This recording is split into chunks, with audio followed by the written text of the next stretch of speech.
इस एक्सप्लेनर में हम सीधे उस 5000 साल पुरानी दुनिया में चलेंगे जो मानव इतिहास के सबसे बड़े रहस्यों में से एक है।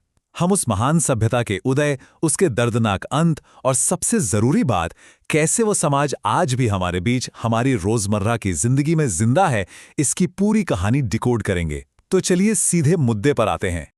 शुरुआत करते हैं एक ऐसी घटना से जो किसी भी इतिहास प्रेमी का दिल तोड़ सकती है। इस महान सभ्यता के खंडहर किसी लंबी रिसर्च के बाद नहीं, बल्कि एक बेहद अजीब और अनजाने हादसे के जरिए दुनिया के सामने आए थे। जरा सोचकर देखिए, साल था 1856। ब्रिटिश इंजीनियर कराची से लाहौर के बीच ट्रेन की पटरियां बिछा रहे थे। उन्हें रास्ते में पक्की ईंटों के बड़े बड़े टीले मिले और उन्होंने बिना कुछ सोचे समझे लाखों अनमोल ईंटों का इस्तेमाल 160 किलोमीटर लंबी रेलवे लाइन बिछाने में कर दिया।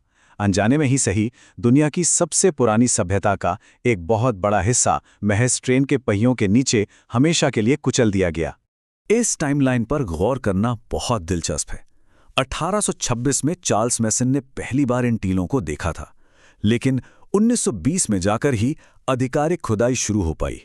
मतलब ये पूरी दुनिया कितनी हाल ही में उजागर हुई है, और इसी एक खोज ने हमारे ज्ञात इतिहास को रातों रात 2000 साल से छलांग लगाकर सीधा 5000 साल पुराना बना दिया। है ना अद्भुत?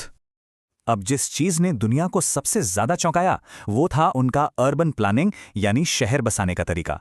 ये सच में 5000 साल पुरानी स्मार्ट सिटी थी। हम यहाँ 10 लाख वर्ग किलोमीटर के विशाल इलाके की बात कर रहे हैं।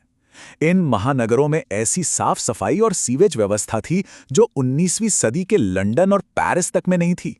सड़कें एक दूसरे को 90 डिग्री के कोण पर काटती थीं। हर घर में अपना प्राइवेट कुआं था, और सबसे कमाल की बात, बिना किसी मॉडर्न मशीन के हर शहर में ईंटों और बाटों का वजन और आकार बिल्कुल एक समान था। ये अनुशासन का एक बेजोड़ नमूना है। और एक और बात जो इन्हें बाकी दुनिया से अलग बनाती है, मिस्र या मेसोपोटामिया की तरह यहाँ राजाओं के लिए बड़े बड़े पिरामिड या महल नहीं मिले।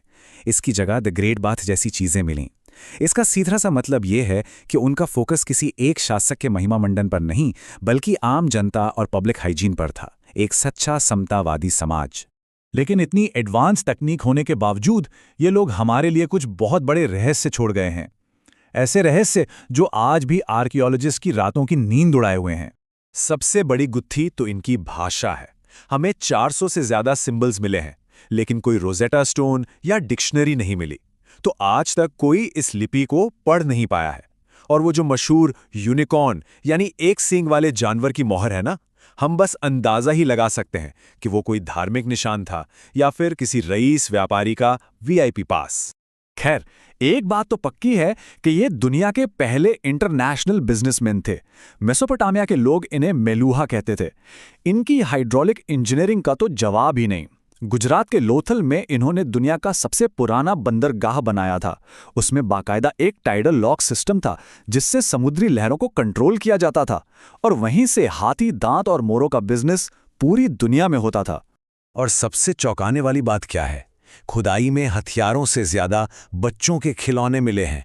मिट्टी की बैलगाड़ियां, सीटी बजाने वाली चिड़ियां और वो मशहूर डांसिंग गर्ल की मूर्ति जो कितने कॉन्फिडेंस और फैशन को दिखाती है।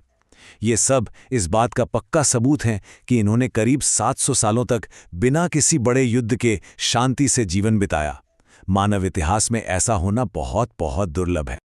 लेकिन हर अच्छी चीज का एक अंत होता है। 1900 ईसा पूर्व आते आते ये शानदार व्यवस्था अचानक ढहने लगी। मोहनजोदाड़ो की सड़कों पर मिले लावारिस कंकाल और खाली पड़े शहर गवाही देते हैं कि कुछ तो बहुत भयानक हुआ था। अब सवाल उठता है कि इतनी महान सभ्यता को किसने मिटाया? पुरानी थ्योरीज कहती थीं कि बाहर से हमला हुआ या कोई प्राचीन युद्ध हुआ, लेकिन अब आधुनिक विज्ञान हमें इन खंडरों से एक बिल्कुल अलग और काफी डरावनी सच्चाई बताता है।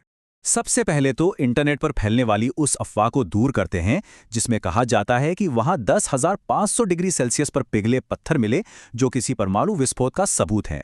सच तो यह है कि वे पिघले हुए पत्थर किसी बम से नहीं, बल्कि मिट्टी के बर्तन पकाने वाली भट्टियों के ओवरहीट हो जाने के कारण बने थे।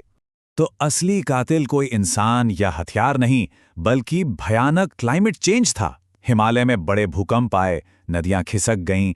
घग्घर हकरा नदी, जिसे कई लोग सरस्वती नदी मानते हैं, वो पूरी तरह सूख गई। बिना पानी के खेती बर्बाद हो गई और इस पूरी सभ्यता ने भुखमरी, बीमारी और पलायन के चलते एक बेहद धीमी और दर्दनाक मौत झेली।